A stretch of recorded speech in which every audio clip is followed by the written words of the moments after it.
সন্দেশখালী যাওয়ার আগে ইতিমধ্যেই কলকাতা বিমানবন্দরে এসে পৌঁছেছেন জাতীয় মহিলা কমিশনের চেয়ারপারসন রেখা শর্মা। সন্দেশখালীতে গিয়ে তিনি মহিলাদের সঙ্গে কথা বলবেন এবং যে অত্যাচারের ঘটনা তিনি আগে বলেছেন যে মহিলাদের উপর অত্যাচার হয়েছে, পাশাপাশি সেই সংক্রান্ত রিপোর্ট তিনি রাষ্ট্রপতির কাছে তুলে ধরবেন। অন্যদিকে ডিএম এবং এসপির সঙ্গে বৈঠক করার কথা রয়েছে তার।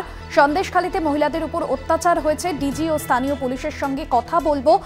কলকাতায় আসার আগে এমনটাও জানিয়েছিলেন রেখা শর্মা। তবে ইতিমধ্যেই কলকাতায় এসে পৌঁছেছেন তিনি এবং আজ সন্দেশখালীতে তিনি যাবেন, সেখানে মহিলাদের সঙ্গে কথা বলবেন। গত কয়েকদিন ধরে সন্দেশখালী কাণ্ডে উত্তপ্ত রাজ্য রাজনীতি। এর আগে জাতীয় মহিলা কমিশনের 2 প্রতিনিধি দল সন্দেশখালীতে আসেন। গ্রাউন্ড জিরো থেকে তারা মহিলাদের সঙ্গে কথা বলেন, তাদের থেকে বিস্তারিত তথ্য নেন।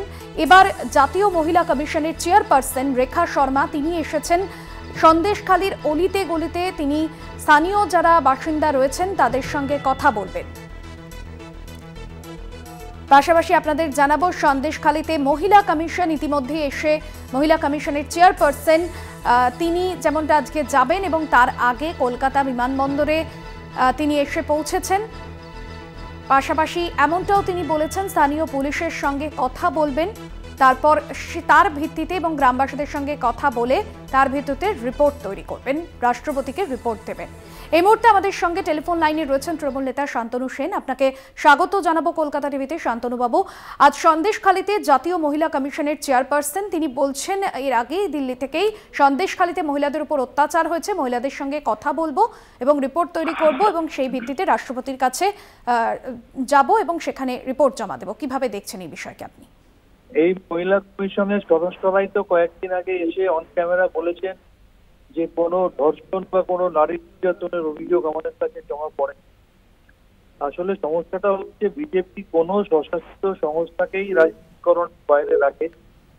বিভিন্ন কমিশনে যারা রয়েছেন তারা সবাই বিজেপির চলতিবাহ। আপনাদের স্মরণ করিয়ে দিয়ে হচ্ছে এক কমিশনের চেয়ারম্যান ছিলেন প্রিয়াঙ্ক তানুকো। তার ইতিহাসটা, তিনি মধ্যপ্রদেশে বিজেপি যুব সংগঠনের প্রধান ছিলেন। আরেকটি কমিশনে কে ছিলেন দিল্লির মিউনিসিপ্যালিটি ইলেকশনের বিজেপির প্রার্থী। আরেকটি কমিশনে কে ছিলেন গুজরাটের মহিলা মোর্চার প্রাক্তন সভানেত্রী। আরেকটি কমিশনে কে আছেন বিজেপির এসসি এসটি সেলের চেয়ারম্যান।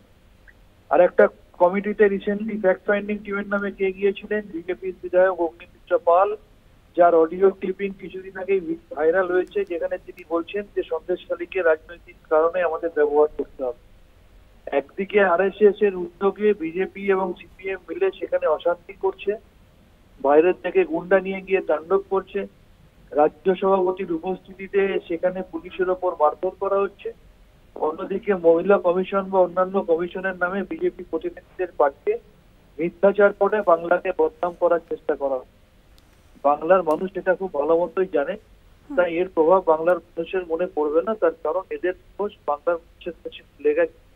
যারা বাংলাকে বদনাম করতে চায়, যারা বাংলাকে বঞ্চিত করতে চায়, সেই বাংলা বিদেশি বিজেপি এই বাংলায় কোনো জায়গা নেই।